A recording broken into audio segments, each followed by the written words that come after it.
नमस्कार बच्चों, सत्र 2021-22 के ऑनलाइन शिक्षण सत्र में आपका एक बार पुनः स्वागत है। आज हम कक्षा 9 की हिंदी विषय में साखी पढ़ेंगे, जिसके लेखक है कबीरदास जी। तो सबसे पहले हम कबीरदास जी का जीवन परिचय पढ़ेंगे। तो कबीरदास जी का जन्म हुआ था संवत 1455 विक्रम संवत में। इनका जन्म स्थान है काशी। कुछ विद्वानों का मत है कि इनका जन्म काशी में हुआ था, कुछ कहते हैं कि मगहर में हुआ था, किंतु एक भक्तिकाल का प्रसिद्ध काव्य है जिसमें यह उल्लेख मिलता है कि जो कबीरदास जी का जन्म हुआ था वो स्वामी रामानंद की कृपा से एक विधवा ब्राह्मण स्त्री को प्राप्त हुए थे कबीरदास जी। तो उसने क्या करा, समाज के भय के कारण से कबीरदास जी का त्याग कर दिया। उन्होंने लहर तारा तालाब के समीप कबीरदास जी को फेंक दिया था। वहाँ से नीरू और नीमा नाम के जुलाहा दंपति ने कबीरदास जी को उठा करके उनका पालन पोषण किया। फिर उसके पश्चात क्या हुआ, कबीरदास जी पर जन्म से ही हिंदू और मुस्लिम दोनों परिवारों के जो धर्मों का जो प्रभाव था वो पड़ा। फिर इसके पश्चात इनके जो विवाह हुआ वो हुआ लोई नामक स्त्री से। इनके दो पुत्र, एक पुत्र हुआ कमाल और एक पुत्री हुई कमाली। उस समय ये धारणा थी कि जो व्यक्ति काशी में मरता है उसको स्वर्ग मिलता है और जिस व्यक्ति की मृत्यु मगहर में होती है उसे नरक मिलता है। तो इस धारणा को झूठा सिद्ध करने के लिए कबीरदास जी ने क्या किया कि वे अपने जीवन के अंतिम समय में मगहर चले गए। फिर जब उनकी वहाँ मृत्यु हुई तो उनकी मृत्यु हुई थी संवत 1575 में। तो जब उनकी मृत्यु वहाँ हुई तो जो हिंदू और मुस्लिम जो भाई थे उनमें विवाद होने लगा, क्योंकि हिंदू चाहते थे कि हम अपनी धार्मिक आस्था के अनुसार कबीरदास जी को जलाएंगे, लेकिन मुस्लिम चाहते थे कि हम इनको दफनाएंगे। तो जब ये विवाद होने लगा तो कुछ समय पश्चात क्या हुआ, जब उन्होंने कबीरदास जी की लाश से कफन को हटाया तो देखा कि वहाँ पर कबीरदास जी के शरीर के स्थान पर कुछ फूल उपस्थित थे। फिर हिंदू और मुस्लिम दोनों भाइयों ने वो जो फूल थे आधे आधे आपस में बांट लिए। फिर हिंदुओं ने उन फूलों को अपनी आस्था के अनुसार जलाया और मुस्लिम ने उन फूलों को अपनी आस्था के अनुसार दफना दिया।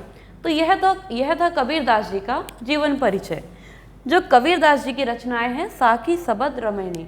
अब हम इस पाठ में जो पढ़ेंगे वो कबीरदास जी की साखी रचनाओं के दोहे के विषय में पढ़ेंगे।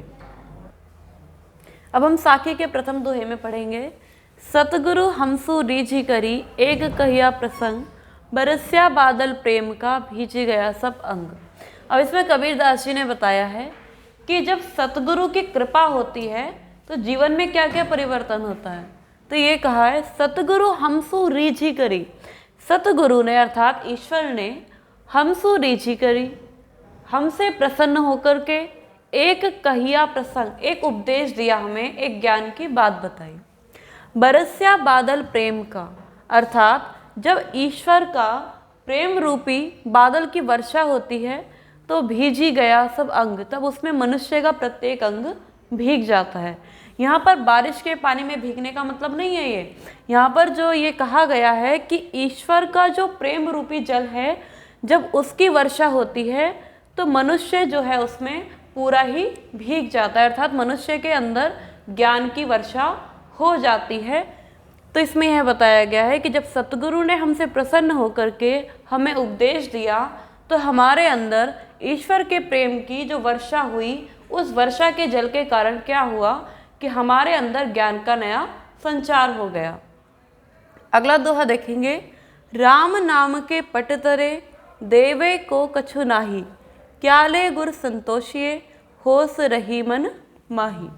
अब इसके दूसरे दोहे में यह बताया गया है कि हमें जो गुरु ने जो नाम दिया कि हमें अपने जीवन में किस तरीके से आगे बढ़ना है, तो गुरु ने हमें नाम दिया है राम का।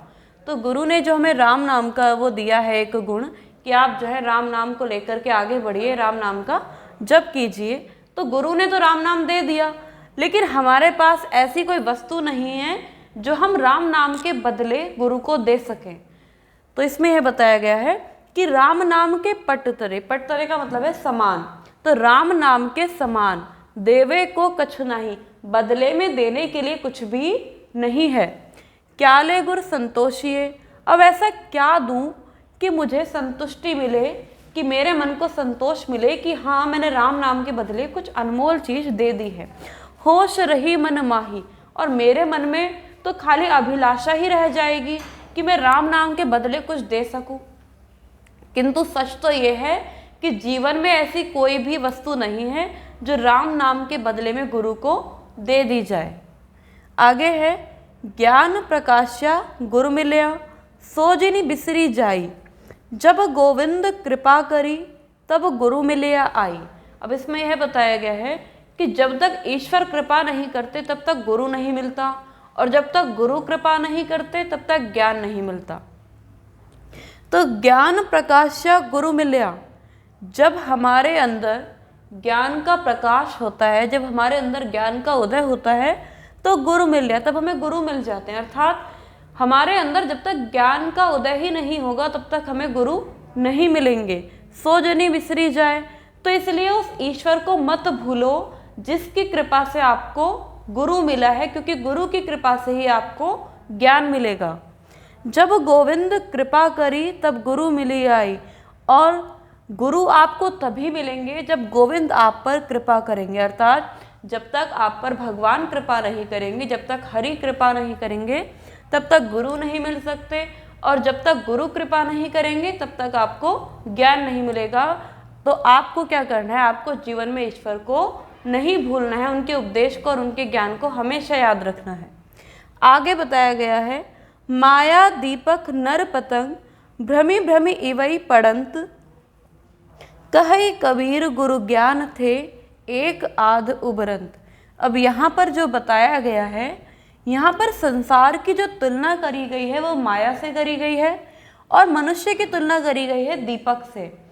तो यहाँ दीपक के माध्यम से यह बताया गया है कि जो संसार है वो माया के समान है, यानी जो संसार है वो कैसा है, वो माया रूपी संसार है, और मनुष्य जो है वो पतंगे की तरह है जो दीपक के चारों तरफ आता है और उसकी रोशनी से प्रभावित होकर के उसकी तरफ आगे बढ़ता है, अंत में जल करके अपने प्राणों का त्याग कर देता है।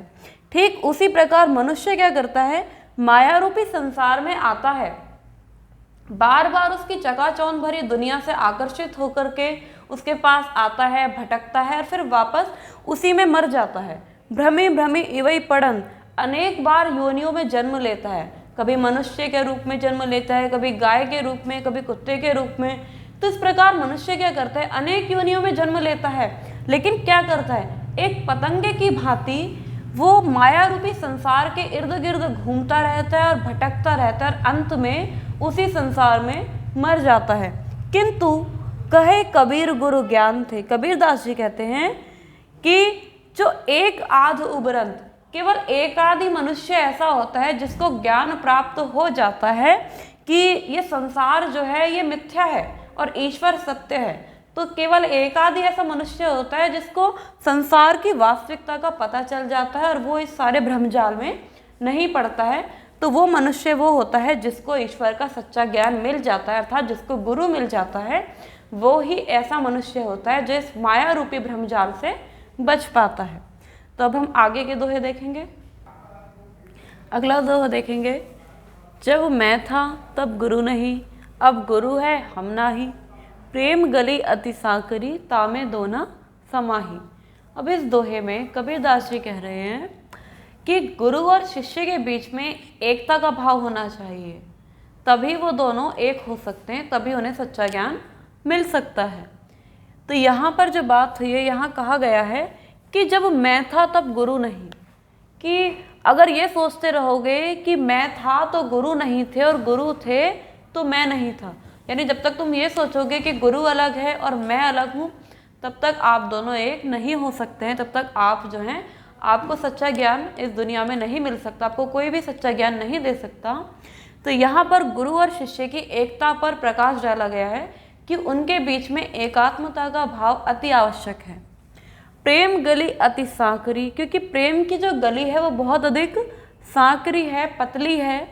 तामे दोना समाही, वहाँ पर दो अलग अलग विचारधारा के व्यक्ति समाहित नहीं हो सकते, अर्थात यदि प्रेम रूपी गली में जाना है तो वो अत्यंत ही पतली है।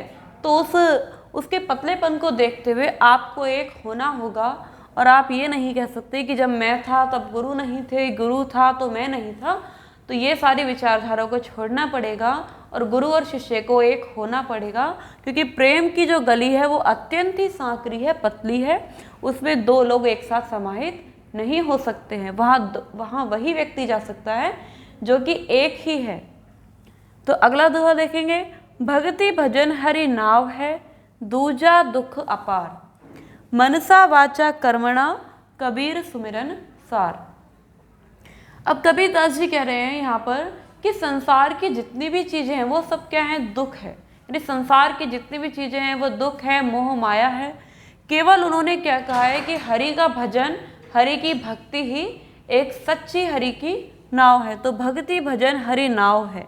यदि आप ईश्वर की भक्ति करेंगे, ईश्वर का भजन करेंगे, तो वो भक्ति जो भजन है, जो भक्ति है और आपका जो भजन है वो ईश्वर की नाव बन जाएगी। कैसी नाव? दूजा दुख अपार, यानी कि जो दुख रूपी जो संसार है उससे पार करने के लिए हरि का भजन ही आपकी सच्ची नाव है।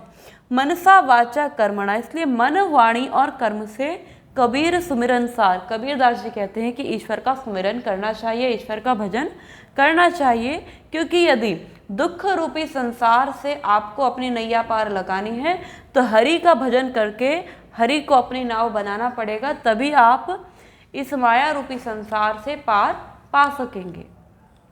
अगला दोहा है, कबीर चित्त चमकिया, चहुदिसी लागी लाई, हरि सुमिरन हाथू गड़ा, बेगे लेहू बुझाई। इसमें ये कहा गया है कि ये जो पूरी दुनिया है, पूरा जो संसार है, उसमें चारों तरफ विषय वासनाओं की आग सी लगी हुई है। यानी चहुदिशी, चारों दिशाओं में लागी लाई, चारों दिशाओं में आग सी लगी हुई है। कबीर चित्त चमके, कबीर दास जी कहते हैं जब मनुष्य का चित्त चमकता है, जब मनुष्य के अंदर ज्ञान के प्रकाश का उदय होता है, तभी वो इस विषय वासनाओं की जो आग लगी हुई है, तभी वो इस आग को बुझा सकता है। इसके अलावा वो इस आग को नहीं बुझा सकता है।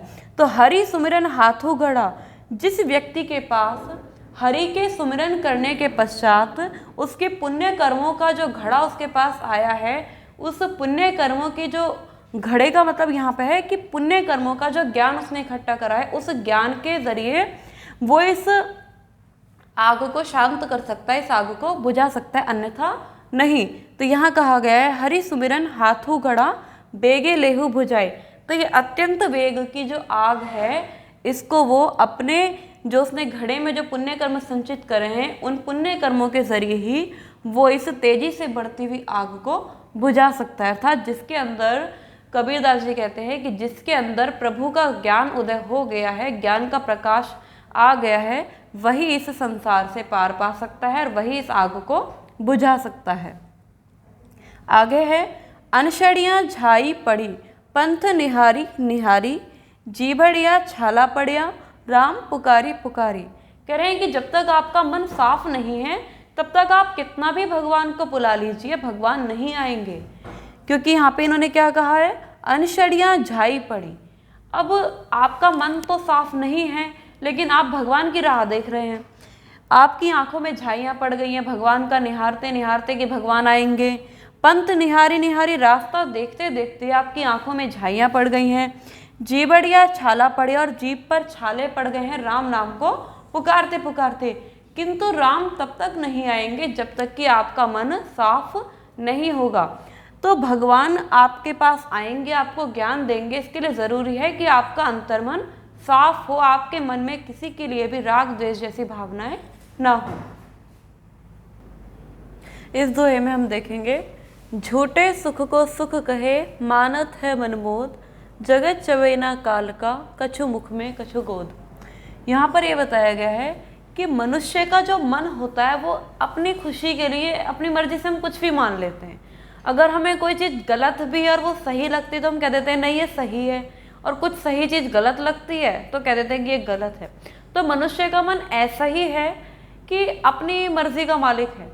तो ये है ना कि झूठे सुख को सुख कहे, मानत है मनमोद। मन की प्रसन्नता उसी में होती है कि वो झूठे सुख को भी सुख मान लेता है। वास्तव में मन जो है वो वास्तविकता से थोड़ा सा हटके होता है, वो झूठे सुख को भी एक सच्चा सुख मान लेता है। तो जगत चबेना काल का, कछु मुख में कछु गोद। अब यहाँ पर जगत चबेना काल का मतलब है कि जैसे चने होते हैं तो मनुष्य चने हम आधे चबाते रहते हैं, फिर आधे हमारे पास में रहते हैं, तो कुछ तो हमारे पास पहले से ही मौजूद है और कुछ हम उसको खा चुके हैं। तो उसी को बताया गया है कि यहाँ पर मनुष्य क्या करता है कि झूठे सुख को भी सच्चा सुख मान लेता है, फिर उसी को अपनी दुनिया बना करके उसी में खुश रहता है, किंतु वास्तव में ऐसा नहीं है। अगला दोहा देखेंगे, जब मैं था तब हरि नहीं, अब हरि है मैं नाही, सब अंधियारा मिटी गया जब दीपक देखा माही। यहाँ पर फिर से गुरु और शिष्य के बीच एकात्मता का भाव दिखाने के लिए कहा गया है कि फिर से वही बात आ गई है यहाँ पे कि जब मैं था तब हरि नहीं, कि जब मैं था तब ईश्वर नहीं थे और ईश्वर है तो मैं नहीं हूँ। कि आखिर कब तक हम इसी बात को करते रहेंगे कि भाई वो है मैं नहीं हूँ, मैं हूँ वो नहीं है। तो यहाँ पर क्या कहा गया है कि जब तक आप एक नहीं होंगे तब तक आपके मन का अंधेरा नहीं मिटेगा। तो सब अंधियारा मिट गया जब दीपक देखा माही। दीपक देखने से मतलब है कि जब मेरे अंदर ज्ञान का प्रकाश आया, जब मुझे गुरु ने सच्चा ज्ञान दिया, तब मेरे मन का जितना अंधेरा था वो सब मिट गया और तब मुझे ज्ञात हुआ कि ईश्वर मुझ में ही निवास करता है, यानी जो मेरी आत्मा है और जो परमात्मा है वो दोनों एक ही हैं। तो जब मैं था तब हरि नहीं, अब हरि है मैं नहीं। तो आत्मा और परमात्मा अलग नहीं है, वो दोनों ही एक हैं। तो इस बात का ज्ञान हमें तभी हो सकता है जब हमारे अंदर ज्ञान रूपी दीपक का उदय होगा, तभी हमें इस बात का ज्ञान होगा कि आत्मा और परमात्मा दोनों ही एक हैं। आगे है, कबीर कहा गर्भियो ऊंचे देखी आवास, काल ही परियो भई लोटना ऊपरी जामई घास। अब कबीरदास जी उन गर्व करने वाले मनुष्यों से कहते हैं कि हे घमंडी लोगों, कि आपको संसार में यदि उच्च स्थान मिल गया है तो उस पर गर्व कैसा करना। ठीक है, आपके बहुत ऊंचे ऊंचे आवास हैं, आप बहुत अच्छी जगह पर रहते हैं, लेकिन काल ही परियो भई लोटना ऊपरी जामई घास। जब मनुष्य की मृत्यु होती है, जब काल आता है तो उसको ज़मीन पर ही लिटाया जाता है, फिर उसको जब ज़मीन में दफना दिया जाता है तो उसके ऊपर भी घास बड़े स्वाभिमान के साथ उग जाती है। तो यहाँ पर यह कहा गया है कि भले ही आपका स्थान जो है संसार में बहुत ऊंचा है, आपके पास बहुत अच्छी बिल्डिंग है रहने के लिए, आपके पास बहुत पैसा है, किंतु कभी भी इन सारी चीज़ों पर घमंड नहीं करना चाहिए, क्योंकि समय के अंत में जब आपकी मृत्यु हो जाती है तो कुछ भी आपके साथ नहीं रहता है। आपको एक सामान्य भिखारी की तरह ही, एक सामान्य गरीब व्यक्ति की तरह ही जमीन पर दफना दिया जाएगा, जमीन के अंदर, फिर आपके ऊपर घास भी बहुत स्वाभिमान के साथ उग जाएगी। इसलिए कभी भी मनुष्य को अपने पैसे को लेकर के, अपने आवास को लेकर के घमंड नहीं करना चाहिए। आगे दिया गया है, यहू ऐसा संसार है जैसा सैंबल फूल, दिन दस के व्यवहार को झूठे रंग ना भूली। अब सैंबल के फूल की विशेषता ये है कि सैंबल का फूल दिखने में बहुत आकर्षक होता है, सुंदर होता है और उसकी पत्तियाँ थोड़ी रवेदार होती है, किंतु जो फूल होता है वो गंधहीन होता है। वो दिखने में जितना आकर्षक होता है, वास्तव में वो पास जाने पर उतना आकर्षक नहीं होता। उसमें कोई भी गंध नहीं होती, कोई खुशबू नहीं होती, कोई बदबू नहीं होती है। तो यहाँ पर संसार की तुलना सैंबल के फूल की तरह की गई है कि संसार जो है वो भी सैंबल के फूल की तरह है। सैंबल के फूल की तरह, जैसे सैंबल का फूल आकर्षक होता है वैसे ही संसार भी आकर्षक होता है। फूल भी अपनी तरफ पक्षियों को, भौरों को आकर्षित करता है और संसार भी अपनी तरफ आकर्षित करता है, किंतु संसार के पास जाने के बाद पता चलता है कि वास्तव में ये तो गंधहीन है, इसमें तो रस ही नहीं है। क्योंकि जीवन का जो सच्चा सुख है, जो जीवन का जो सच्चा रस है, वो तो ईश्वर की भक्ति करने में ही है। तो फिर ये 10-12 दिन के इस फूल की सुंदरता के पीछे हम क्यों भागते रहें जीवन भर। क्योंकि जैसे तोता पक्षी जो होता है, तोता सैंबल के फूल के पास जब जाता है तो वो उसकी खुशबू की तरफ तो जाता नहीं, क्योंकि खुशबू तो होती नहीं है उसमें। तो फूल की सुंदरता को देख करके जो तोता होता है वो आकर्षित हो जाता है। जब वो सैंबल के फूल के पास जाता है तो उसको फल समझ करके उसको खाने की जब कोशिश करता है, या उसको फूल को जब देखता है तो वो पाता है कि अंदर तो कुछ है ही नहीं, कोई रस ही नहीं है, अंदर तो केवल एक रुई है और कुछ है ही नहीं।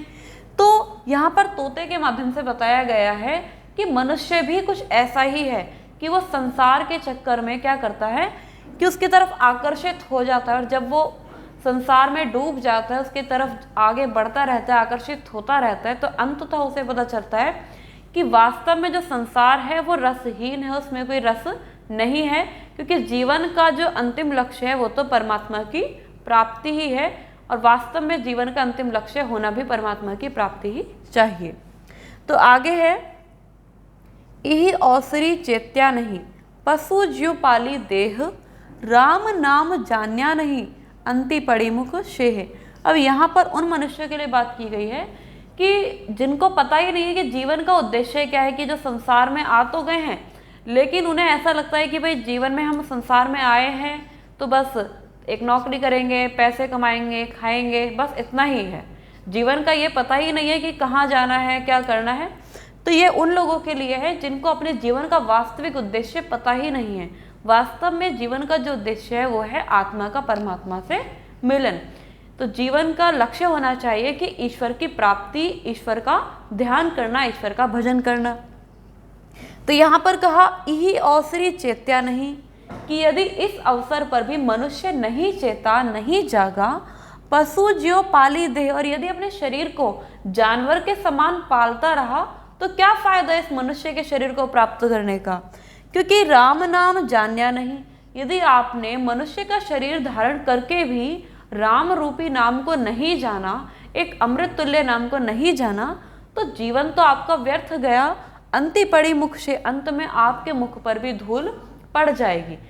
आपके मुंह पर भी धूल पड़ जाएगी का मतलब है कि मनुष्य और जो जानवर होता है, दोनों में एक धर्म ही विशेष होता है। एक धर्म के द्वारा ही पता चलता है कि मनुष्य और जानवर किस तरीके से आपस में भिन्न हैं।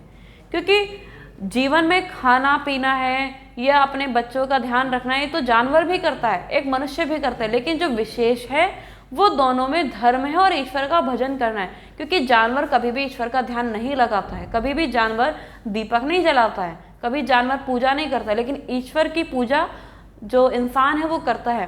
तो यहाँ पर कबीरदास जी कहते हैं, यदि अभी भी तुम जानवर की तरह केवल अपने शरीर के पालने पोसने में लगे रहे, शरीर की पाठ पूजा करते रहे, शरीर को पालते रहे, और इस अवसर पर भी नहीं चेते, यानी इस अवसर पर चेतने का मतलब है कि यदि तुम्हें इस बार मनुष्य का शरीर मिल गया है, यदि तुमने इस बार भी भगवान की पूजा नहीं करी, राम नाम को नहीं जाना, तो अंति पड़ी मुख से, अंत में आपके मुख पर भी धूल पड़ जाएगी, आपका नाम भी मिट्टी में मिल जाएगा, और एक गुमनाम पशु की भांति आपका भी इस संसार में कोई नाम नहीं रहेगा।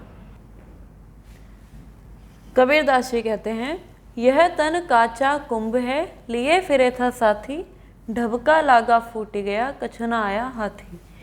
कि यह जो हमारा शरीर है ये कच्चे घड़े के समान है, लिए फिरे था साथी, जिसे मनुष्य हर पल अपने साथ लेकर के चलता रहता है। ढबका लागा फूट ही गया, कछु ना आया हाथी।